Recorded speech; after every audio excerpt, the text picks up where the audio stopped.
Assalamualaikum warahmatullahi wabarakatuh. Shalom, salam kebajikan, salam sejahtera bagi kita semua. Perkenalkan, di sini kami dari Universitas Pendidikan Ganesha. Kami dari jurusan Sejarah, Sosiologi, dan Perpustakaan, Program Studi Pendidikan Sejarah.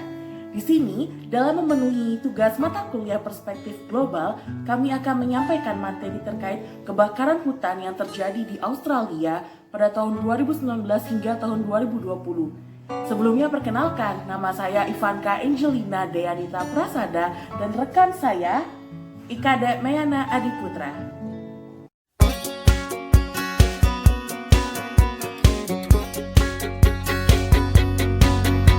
Teman-teman, pada tahun 2007 lalu, Bushfire CRC selaku Badan Meteorologi Australia dan Marine and Atmosphere Research pernah melakukan suatu kajian yang menghasilkan suatu prediksi bahwa musim kebakaran hutan akan terjadi di Australia pada tahun 2020. Tetapi mereka juga menekankan bahwa ini tergantung dengan tingkat pemanasan global. Jika tingkat pemanasan global meningkat lebih cepat, tidak menutup kemungkinan kebakaran itu akan terjadi lebih cepat pula. Dan ini sudah dibuktikan dengan adanya pada tahun 2019 kebakaran hutan itu terjadi, padahal diprediksikan pada tahun 2020. Jadi kesimpulannya adalah kita bisa tahu bahwa pemanasan global meningkat lebih cepat.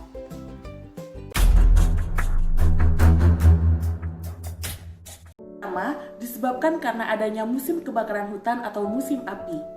Teman-teman, musim api di Australia hampir selalu buruk dan berbahaya. Bahkan pada tahun 2009 silam, kasus api Black Saturday membuat 173 orang di Victoria meninggal.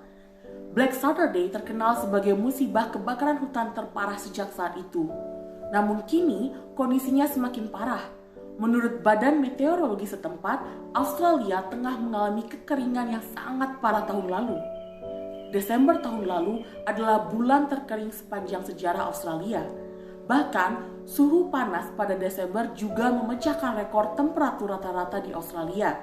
Suhunya mencapai di atas 40 derajat Celcius di beberapa wilayah, atau itu kira-kira sekitar 113 hingga 120 derajat Fahrenheit. Penyebab yang kedua adalah adanya perubahan iklim. Musim rentan kebakaran muncul secara alamiah, namun menjadi lebih parah dan menyebar akibat perubahan iklim, teman-teman. Salah satu perubahan iklim yang terjadi adalah curah hujan yang sangat sedikit.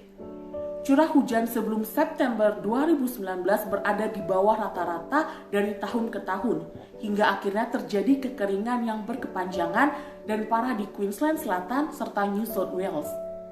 Kita tahu bahwa suhu udara yang tinggi dan rendahnya tingkat hujan akan membuat kekeringan, yang dimana membuat kawasan ini kerap terbakar dari waktu ke waktu. Apalagi pada saat itu ada pohon alami di sana seperti eukaliptus yang bisa membuat api bertambah besar, karena kita tahu bahwa pohon itu juga mengandung banyak minyak. Ketika minyak yang terkandung dari pohon tersebut bertemu dengan api, maka kobaran api akan bertambah menjadi lebih besar. Kemudian yang ketiga adalah adanya pemanasan global. Iya, pemanasan global ini masih berhubungan atau terkait dengan poin kedua kita terkait perubahan iklim tadi. Hasil kajian dari IPCC atau Intergovernmental Panel on Climate Change menunjukkan bahwa sejak tahun 1850 tercatat adanya 12 tahun terpanas berdasarkan data temperatur permukaan global. Bersumber dari laporan IPCC tadi yang menyatakan bahwa kegiatan manusia mengambil peran dalam pemanasan global sejak pertengahan abad ke-20.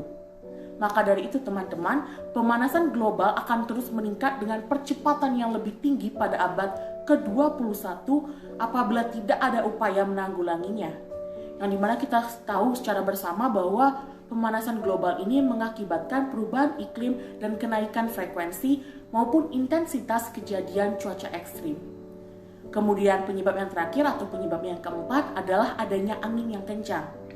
Iya, angin kencang diamati di sebagian besar wilayah timur New South Wales dan Queensland Tenggara pada tanggal 6 September 2019.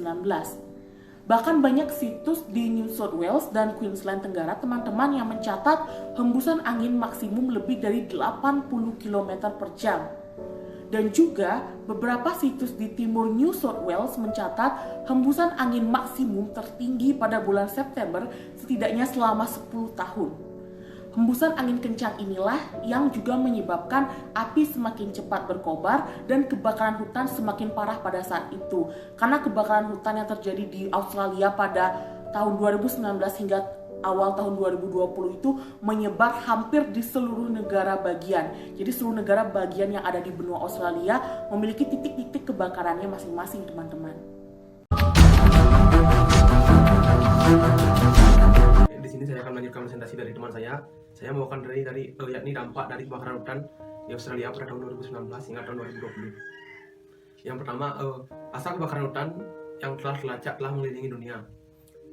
NASA menyatakan bahwa kebakaran hutan di Australia telah membuat kondisi udara menjadi rusak, yang dimana di Amerika Selatan terlacak bahwa udara telah menyebar sejak malam tahun baru 2020 dan membuat langit di sana menjadi sedikit berkabut. Bahkan catatan NASA, asap tersebut telah mengubah warna langit di Amerika Selatan, dan secara dramatis di Selandia Baru asap tersebut telah membuat salju yang berada di gunung es di sana menjadi sedikit menggelap.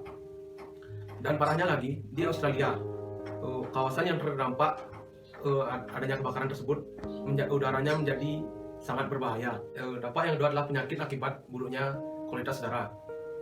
Kebakaran hutan yang besar di Australia menyebabkan buruknya kualitas udara, dan bahkan menurut Australian Medical Association ethics mencatat bahwa dengan buruknya kualitas udara ini mengakibatkan akan munculnya kemungkinan adanya kematian yang diakibatkan karena kondisi ini, terutama mereka yang memiliki kapasitas paru-paru rendah. Akibat adanya kebakaran hutan ini juga mengakibatkan peningkatan pasien manula yang terjangkit penyakit asma dan penyakit pernapasan lainnya. Yang dampak yang ketiga adalah dampak terhadap hewan dan tumbuhan, yang dimana hampir 3 miliar hewan terbunuh, terlukai, dan dipindahkan dari Australia akibat adanya kebakaran hutan tersebut. Banyaknya tumbuhan yang hancur pun mengakibatkan menipisnya sumber daya alam. Dan yang keempat adalah penurunan ekonomi. Akibat adanya kebakaran hutan ini mengakibatkan penurunan produktivitas kerja,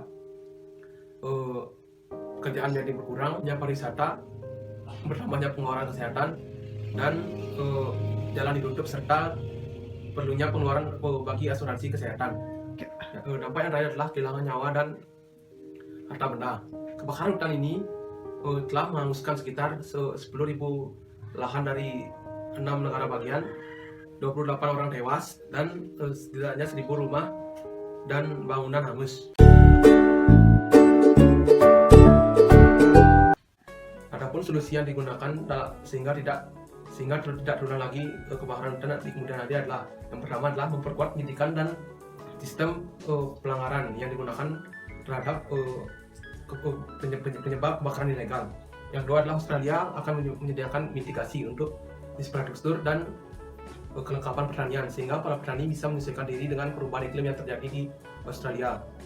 Yang ketiga adalah melakukan penyuluhan terhadap masyarakat yang bertujuan untuk meningkatkan rasa pedulian masyarakat terhadap kebakaran hutan. Yang keempat adalah perlu disiapkannya alat pemadam kebakaran hutan sehingga kebakaran hutan tidak meluas. Yang kelima adalah dibuatkan tempat tampungan air, yang dimana dengan adanya tampungan air tersebut maka dapat meminimalisir apabila adanya kebakaran dapat ditangani dengan cepat. Yang keenam adalah kesadaran manusia untuk menghambat dan bahkan menghentikan pemanasan global dengan cara menghemat energi. Nah, itu tadi teman-teman pembahasan kami terkait kebakaran hutan yang terjadi di Australia pada tahun 2019 hingga tahun 2020. Semoga apa yang kami sampaikan bermanfaat ya. Dan jangan lupa solusi yang tadi sempat dikatakan oleh Meyana terkait untuk mengurangi pemanasan global. Karena jika bukan kita sebagai manusia yang tinggal di dunia, siapa lagi yang bisa membantu dunia untuk menghentikan pemanasan global? Ketika kita berhasil menghentikan pemanasan global ataupun mengurangi pemanasan global, tentu itu juga akan berdampak baik bagi alam dan juga bagi diri kita sendiri. Sekian materi dari kelompok kami. Semoga materi yang kami sampaikan dapat memberikan informasi dan ilmu pengetahuan kepada kita bersama. Mohon maaf apabila ada kesalahan dan kekurangan kata dalam penyampaian materi ini. Terima kasih atas perhatiannya. Om Santi Om. Wassalamualaikum warahmatullahi wabarakatuh. Sampai jumpa di lain kesempatan dan jaga kesehatan di tengah pandemi.